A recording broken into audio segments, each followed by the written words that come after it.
start for play for the Bucks on week 9. All right, let's move along, talk some Cowboys now. Nothing going right for this team of late. Dallas off to a 2-5 start.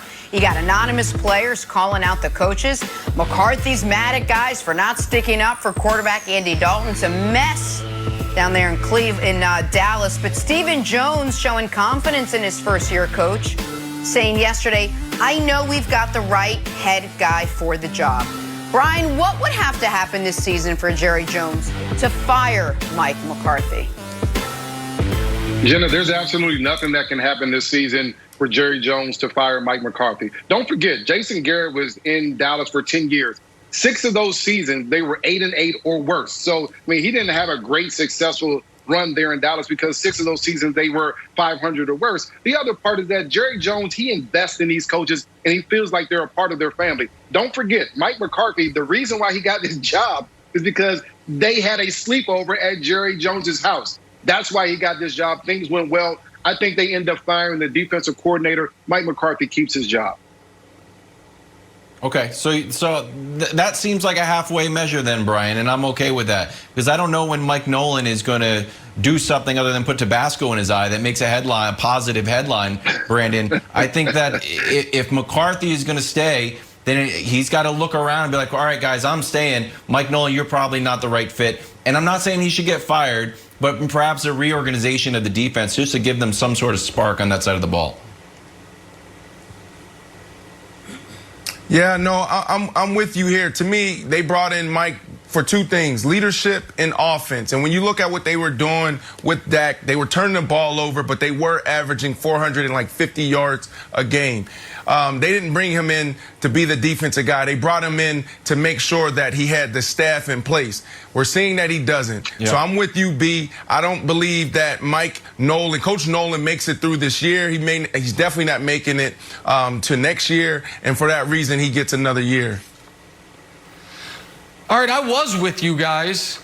And then I watched this weekend's game, and I said, okay, everything's on the table.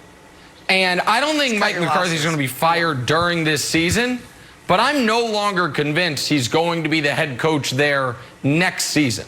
The Dallas Cowboys, you can look this up, have the worst point differential in the NFL. Yeah. Now, if you look that up, it actually is the Jets. So like I said, in the NFL, the Cowboys have the worst point differential. But the other reason maybe Mike McCarthy gets fired is, did Jerry Jones know who he hired? At Mike McCarthy's opening press conference, he's asked about watching every single play of the Cowboys last year. He had plenty of time. And he's like, yeah, I actually didn't do that. I wanted the job. And now listen, we've all lied in an interview, or I've lied in an interview before, but I didn't tell the folks I lied right after they hired me. And then there was a curious moment, Jenna, before this week's game, where I think it was an NFL Network reporter was like, you know, I talked to Mike McCarthy, and he says his analytics department has brought to him this amazing stat. If you go 4-2 in the division, you usually win it. And I'm watching that thinking, this dude said he spent a year in a barn, a weekend at Pro Football Focus, deep diving into analytics. And the best he can come up with is winning division games help you win your division. That ain't analytics, bro. That's logic. And so I do wonder if Jerry Jones watching this saying, this isn't who I thought I hired. And if they continue to get dog walked the way they did this past weekend, then I'm not certain he's the coach the next time Dak Prescott plays a game for the Cowboys. All right, well, Mike McCarthy isn't the only one on the hot seat in Dallas, apparently. Wilds, you made reference to it. Take a look at what happened in defensive coordinator Mike Nolan's Zoom call with the media yesterday. Oh, no. That, obviously, the frustration for him as well is just, you know, look, when he misses them, nobody, whoops, excuse me, I got something in my eye. Just had some Tabasco on my finger and it went in my eye. That wasn't good. Oh. Never good.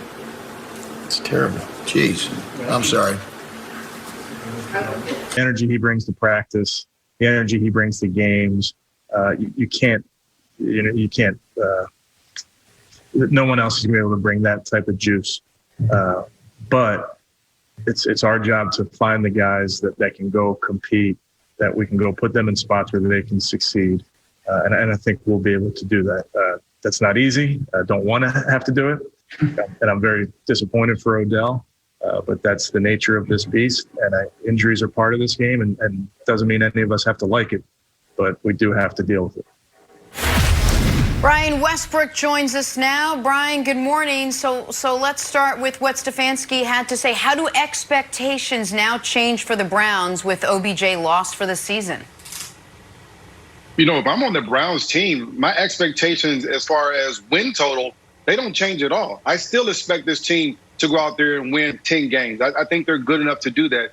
Now, what changes is how they win those games. They're going to have to spread the ball out. You're going to have to get more receivers involved. You're going to have to run the ball more. You're going to have to get your tight ends involved in the game. And it just made me think back to 2004 when T.O. was on our team. Week 15 comes, T.O. breaks his leg against the Dallas Cowboys. And now as a football team, we were top 3 in points. We were top 3 in yards. We had to figure out how do we go on without T.O. because his presence on the field meant a lot to us as a team. So what do? We spread the ball out a lot. We got more receivers involved. We had to get running backs involved in the pass game. We also had to play much better defense. We weren't putting up as many points as we were before. Our defense had to step up and play a lot better, and that's what you have to do. Here's the other thing that you have to do if you're Kevin Stefanski. You have to be multiple. You have to put defenses in positions where you're saying, okay, you have to guard everyone on the field, not just focused on one player, and that's big.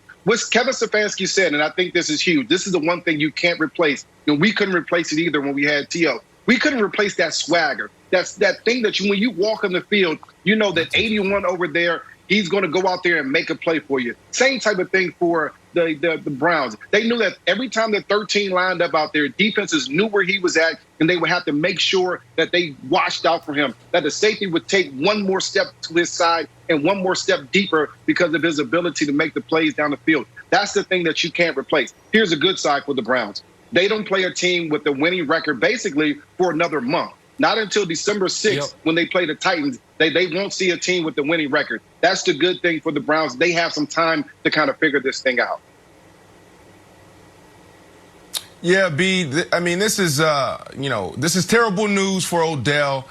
He's a great player. It's hard to replace him. And Nick, you talked about this earlier on the show where you're going to miss him in moments. You're going to miss that playmaking ability.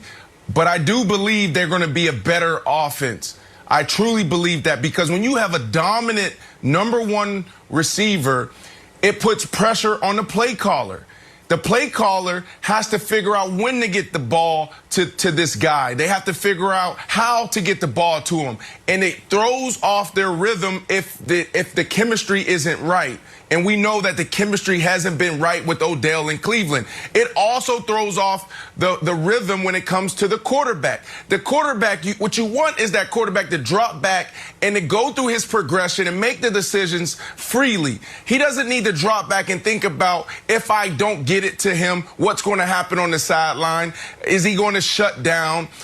Will he come over emotionally and yell and scream at me? So those are the things that quarterbacks go through. I went through it in my own experience. When I was emotional and when I wasn't emotional, there was this pressure on everyone on the offensive side to get it to that number 1 guy. Like, you know, they can help you win ball games, but what you want is an efficient offense, effective offense where those play callers and those quarterbacks can drop back freely and just call the game and get in rhythm. That's what we're seeing in today's NFL is guys spreading out the ball. Kansas City Chiefs is a great example. Tampa Bay is even a great example, just getting it to different play catchers and not just throwing it to one guy like the Atlanta Falcons, Julio Jones, and we wonder why they continue to lose. And listen, I think the Browns I agree with Brian and Brandon in this regard. I think the Browns are going to win 10 or 11 games. Where this kills them is when they are not the better team on the field and they need a great player to make a great play, where they need a great player to set things up for their less talented players. At some point this season, for the Browns to not just have some success, but ultimate success, they are going to have to beat Baltimore or Pittsburgh or both of them. I do not think they have the horses to do it, maybe with Odell, certainly without Odell. Now, they're going to be favored, to Brian's point, in every game the next month. Favored in every single game, and then late in the season, they get the Jets and the Giants. They'll run the ball. Myles Garrett is on a 20-sack pace. Baker will hopefully continue to do the deep, intermediate play action where he's been so good. And over the course of the season, they'll be fine. But they are going to make the playoffs. And in the playoffs, missing Odell will show up. And Wilds, there's going to be on a lot of shows today very misleading graphics. Well, look, here's Baker with Odell. Here's Baker without Odell.